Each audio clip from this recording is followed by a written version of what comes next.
La idea de esta sesión es un poquito daros una pequeña sesión introductoria sobre nosotros, sobre Capgemini, y qué hacemos en el mundo de los datos, ¿vale?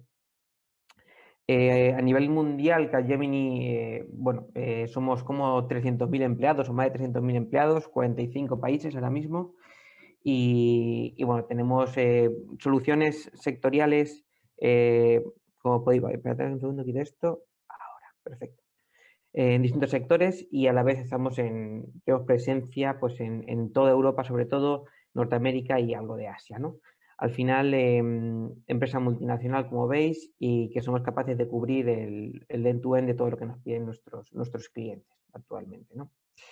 Dentro de lo que es Capgemini, tenemos una línea de negocio especializada en todo lo que son los datos, ¿vale? Esta línea especializada lo componemos más de 20.000 empleados en estos momentos, y nuestra orientación va directamente relacionada con qué hacen las compañías, qué hacen nuestros clientes con los datos y cómo sacar el máximo jugo a los mismos, ¿vale? Entonces, como veis, a nivel mundial, pues estamos reconocidos por todos y cada uno de los principales analistas. Cada uno lo pinta de una forma diferente, pero al final lo importante es que todo lo que es el mundo de los datos nos reconoce como uno de los principales líderes en este tipo de soluciones. Tenemos multitud de clientes a nivel mundial y periódicamente sacamos siempre una serie de artículos de búsqueda de información, Capgemini Research Institute, donde vamos exponiendo todo lo que son las tendencias del sector, ¿vale? Pues ahora mismo tenemos muchos relacionados con sustainability, con el tema de la ecología. Tenemos mucho relacionado con AI for Goods, como comentaba mi compañero de SAS. Digamos que vemos que no solamente los datos sirven para retener a nuestros clientes, sino que tienen que servir para mucho más, que al final solamente sacar rendimiento, ¿no? Y cada vez lo vemos más dentro de nuestros clientes, ¿vale? Esa preocupación por la huella de carbono o esa preocupación por hacer un mundo más sostenible o mejor a nivel ético, ¿no? Dentro de lo que es Capgemini en España, pues somos como 370 empleados aproximadamente, con una proyección de terminar el año pues aproximadamente con unos 550, o sea, estamos en un momento dulce de crecimiento, y esto pues al final se reconoce tanto por parte de nuestros clientes, donde cada vez tenemos clientes más y más importantes, clientes que, como haya comentado nuestros compañeros, pues están en un proceso de transformación, de digitalización, ese movimiento hacia la nube, que muchos de nuestros clientes ya han empezado para ser compañías data driven, pues estamos colaborando con ellos codo con codo para conseguir esos retos que se persiguen, ¿no? Bueno, estas son nuestras principales sedes. La realidad es que ahora mismo estamos trabajando mayoritariamente desde casa, tenemos una política flexible de trabajo y sobre todo gestionamos talento. Para mí lo importante son las personas y cómo conseguimos que esas personas se vayan formando en todas las tecnologías con las que trabajamos actualmente. Tenemos un ecosistema de partner brutal, con relaciones de primer nivel con todos y cada uno de ellos, y sobre todo haciendo foco durante los últimos años en todo lo que son hyperscalers con Amazon, con Google o con Microsoft, ¿vale? ¿Cómo estamos organizados nosotros actualmente? Bueno, al final el 99,9% de nuestra gente actualmente la tenemos organizada por lo que llamamos service lines. Son líneas de especialización en las cuales trabajamos con un objetivo claro, ¿vale? Ahora lo veremos dentro de un momento, todo lo que llamamos nosotros el ciclo de vida del dato. ¿Qué tenemos dentro de nuestra service line? ¿Cuáles son nuestras service line? Pues principalmente tenemos 6 service line. Una de ellas engloba 3, que es la parte de AI and Data Engineering. Aquí nos dedicamos sobre todo a lo que es proveer una plataforma de datos que permita explotar los mismos.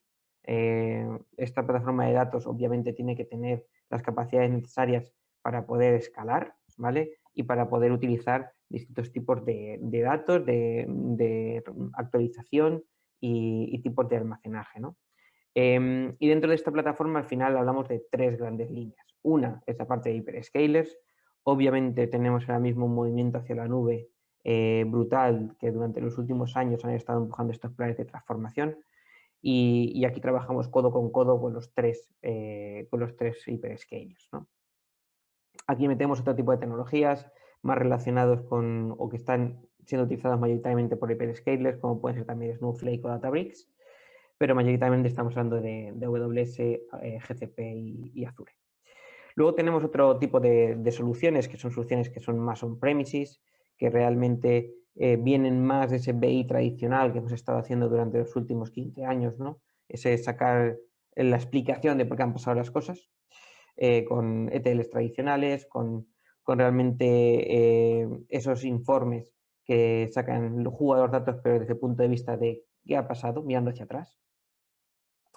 Y donde hemos incorporado otros tipos de tecnologías, como puede ser Gigaspaces, de cara a hacer un ejercicio de translítico de los datos, para más una parte de virtualización con tecnologías como de nodo, que nos permiten pues, no solamente utilizar las tecnologías tradicionales on-premises, sino utilizar otro tipo de tecnologías que nos permitan no tener que hacer tantos movimientos de datos. Tenemos otra línea especializada en la parte de SAP y por encima de esto tenemos una parte que para mí es core en todo lo que son nuevas plataformas de datos, que es toda la parte de Data Trust. Data Trust al final para nosotros es la pieza clave que asegura de que todos los datos que vamos a utilizar para poder sacar información y por tomar decisiones tienen la calidad y el gobierno requerido por toda la organización. Al final necesitamos asegurar que más allá de que los datos hayan venido de una fuente o de otra, todo el tratamiento que hacemos sobre los mismos, necesitamos que esos datos estén gobernados, necesitamos que esos datos tengan un cierto control, un linaje y una trazabilidad, y necesitamos que esos datos que están ahí tengan una relación directa con el entendimiento que tiene el gobierno, o sea, el negocio sobre los mismos, ¿no? Adicionalmente, una vez tenemos una plataforma gobernada y robusta, necesitamos sí o sí poder empezar a sacar de partida esos datos, ¿no? Y aquí tenemos dos vertientes diferentes. Una es más relacionada con data storytelling, el explicar cuál es el racional que hay debajo de cada uno de estos grupos y colectivos de datos, y por otra parte todo lo que es la parte de analítica avanzada e inteligencia artificial, ¿no? ¿Y por qué nos hemos organizado así? Nos hemos organizado así porque al final nuestra visión es que los datos tienen su propio ciclo de vida, ¿no? Que parte de la adquisición de esos datos y llega hasta lo que sería la explotación y sacar el beneficio de los mismos, ¿no? ¿Cómo vemos esto ahora mismo nosotros? Pues vemos, si veis aquí tenemos un código de colores que se corresponde luego con nuestra arquitectura de referencia. Y lo que vemos al final es que para poder realmente entender bien los datos y tomar decisiones, necesitamos seguir una serie de pasos o etapas para conseguir que realmente no sean decisiones arbitrarias, ¿vale? Por una parte, vemos súper importante todo lo que es la parte de plataforma. Necesitamos tener un único sitio donde esos datos estén almacenados y donde podamos ir incorporándolos. Para ello necesitamos plataformas de datos flexibles, por supuesto, pero también escalables y que tengan un fácil control, ¿no? Desde ese punto de vista, pues tenemos todo un framework que nos permite hacer un despliegue como código de este tipo de soluciones para poder ingestar de una forma automática o semiautomática todos los datos, tanto estructurados como no estructurados, ¿no? Entonces, necesitamos habilitar eso de una forma ágil y habilitar los canales para poder acceder y meter los datos, ¿no? Luego, la parte de Data Trust Foundation es lo que os he comentado antes. Al final necesitamos que por mucho que metamos los datos, que esto no se convierta en un cajón desastre, necesitamos que estén gobernados y que estén controlados, ¿no? Y aquí empezamos a hacer todo lo que es políticas de calidad, todo lo que son controles necesarios para asegurar que esos datos son correctos. Luego la parte de Data Foundation contiene sobre todo las distintas capas por las que se va pasando los datos. Al final metemos todos los datos en raw, está claro, en bruto, pero luego tenemos que ir depurándolos, ¿no? Y dependiendo del uso que vayamos a hacer de los mismos, necesitamos activar o desactivar una cierta parte de esos datos para llegar hasta el final a tener pues, los típicos data warehouse, data lakes o data marts, ¿no? Que necesitamos algunas veces pues, para hacer una serie de informes. Pero luego, aparte de eso, que digamos que sería un poquito el BI tradicional, un poquito con datos no estructurados, tenemos dos cajas importantísimas para mí que nos van a permitir seguir creciendo, ¿no? Y seguir evolucionando en el futuro. Por una parte es la parte de Analytics Foundations, Aquí le dotamos a lo que es nuestra plataforma de datos de todas aquellas herramientas y frameworks que permiten hacer no solamente un BI tradicional, sino también todo el tema de analítica avanzada. Es decir, necesitamos, por ejemplo, tener la parte de MLOps para poder controlar los modelos, ¿no? Y operativizarlos y ponerlos industrializables. Necesitamos ser capaces de hacer una zona virtualizada de esos datos para permitir a esos data science trabajar en un lugar donde no impacten a los demás. Necesitamos de alguna forma conseguir dotar a esos data analysts o data science de distintas herramientas que les permitan trabajar de una forma segura. Y luego la parte final es donde realmente conseguimos que estos datos se expongan de una forma controlada y hagamos analítica sobre los mismos. Es decir, aquí vamos a crear APIs, vamos a exponer esos datos a terceros, vamos a monetizar esos datos, por supuesto, como en el Open Data, por ejemplo, y además vamos a trabajar sobre esos datos para, de alguna forma, ir incorporando distintos modelos cada vez más avanzados de análisis. Todo esto que es el ciclo de vida del dato, al final nosotros hemos estado analizando con distintos clientes en base a nuestras experiencias qué tipo de arquitecturas nos va a permitir, ¿no? Porque al final no es solamente decir, oye, pues aquí tengo un montón de datos, ya lo que quieras con ellos, sino que necesitamos tener una arquitectura de referencia que nos permita hacer inteligencia artificial pues a escala. Y lo que hemos ido ha sido identificando distintas funcionalidades, que son las que veis aquí en todas estas cajitas, que como veis se corresponde con el diagrama de colores que me he dicho antes, y que nos permite de alguna forma saber qué necesitamos plantear en esa arquitectura de futuro para conseguir cubrir todo lo que es la parte de inteligencia artificial y poder escalar. Esto al final, digamos que son bloques funcionales que luego vamos aterrizando en base a las necesidades de los clientes. Es decir, tenemos muchos clientes que van pues, ¿vale? con Azure o con GCP o con...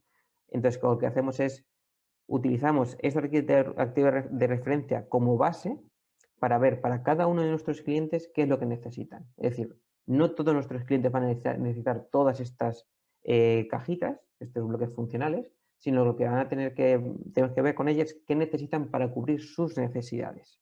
Y esto, aunque la aspiración es que lo cubra el end-to-end y toda la casuística, cada cliente es diferente. Y unos clientes van a querer empezar por una parte y otros por otra. Pero para nosotros es súper importante que todo el mundo tenga en cuenta que al final el target y la finalidad y lo que se busca es ser capaz de cubrir todo este aspecto, porque a lo mejor no tienes la necesidad hoy, pero seguro que la vas a tener a futuro porque es a donde va a ir todo el mundo. Y en base a toda esta arquitectura de referencia, hemos ido trabajando con todo lo que es el portfolio de servicios que nosotros proporcionamos, ¿vale? Creo que voy a tener que pasar muy rápido sobre todo esto, pero al final, ¿cuál es nuestro portfolio de servicios actualmente? Por una parte, relacionado con la parte de Data Engineering, proporcionamos servicios para todo lo que son despliegue de esas plataformas a través de DevOps y el gobierno de las mismas. Todo lo que es Data Foundation, pues tenemos una serie de frameworks de ingesta automáticos de datos, tenemos despliegue automatizado de los data lakes y la modelización de estos datos en base a esas ontologías que he comentado antes José Capilla, creo que se llama Jorge Capilla de Handout, ¿vale? Tenemos dinamizado y industrializado toda la parte de MLOps y distintos controles que nos permiten realmente facilitar la vida a los business analysts. Y tenemos una línea muy importante para nosotros que es la parte de arquitectura and advisory, en la cual ayudamos a nuestros clientes en ese proceso de transformación. No es solamente un move to cloud y ya veremos lo que hacemos, sino lo que estamos pensando aquí es necesitamos que ese proceso de movimiento hacia la nube se haga de una forma controlada, ¿no? Y de una forma que la organización se lo crea. Para ello, pues tenemos que primero definir bien la estrategia, asegurarnos que el modelo de arquitectura al que vamos cumple con todas las necesidades a corto y luego definir un plan de transformación con iniciativas claras y concisas y no solamente teóricas, sino aterrizadas a un mundo técnico, ¿no? Esta es la parte del portfolio cubierta por la parte de engineering. La parte de gobierno, Data Trust, es un poquito lo que ya os he comentado. Mucho foco en la calidad de los datos, Business Glossary para alinearnos con negocio y sobre todo, pues toda la parte de MDMs, control de los datos, es clave en estas nuevas plataformas, ¿no?